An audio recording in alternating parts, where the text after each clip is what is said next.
Hello, നമസ്കാരം.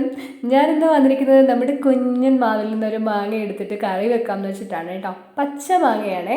അതിലെ ഒരു മാങ്ങ ഞാൻ പൊട്ടിച്ചെടുത്തിട്ടുണ്ട്. നന്നായി നല്ല പച്ച മാങ്ങയാണ് കേട്ടോ. കറ നന്നായി പോകുന്നുണ്ട്. നമുക്ക് കറിയൊക്കെ നന്നായി പോയതിനു ശേഷം ഇവനെ ഒന്ന് സുന്ദരനാക്കി എടുത്താലോ. പിന്നെ അതേ സുന്ദരനായിട്ട് വന്നിട്ടുണ്ട് നമ്മുടെ ചക്കര മാങ്ങ. നമുക്കിനി കറി വയ്ക്കാം.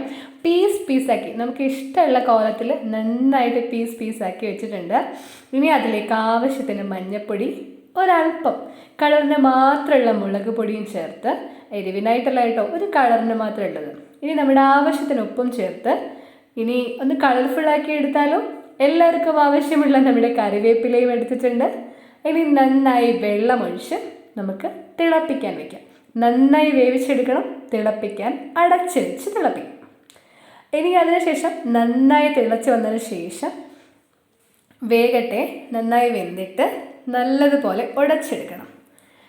ക്രീമി പോലെ കിട്ടും നമുക്ക്. ഇപ്പോൾ നല്ല ക്രീം പോലെ ആയിട്ടുണ്ട്.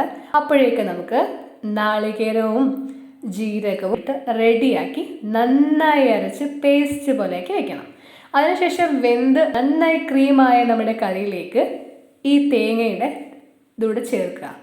ഇനി നന്നായി ചൂടാക്കിയതിന് ശേഷം താളിച്ച് അല്പം ഉലുവാപ്പൊടിയും കൂടി ചേർത്താൽ നല്ല അസല് മാങ്ങാക്കറി റെഡിയായി. ദേ പുളിശ്ശേരി മാറി നിൽക്കില്ലേ നമ്മുടെ മാങ്ങാക്കറി.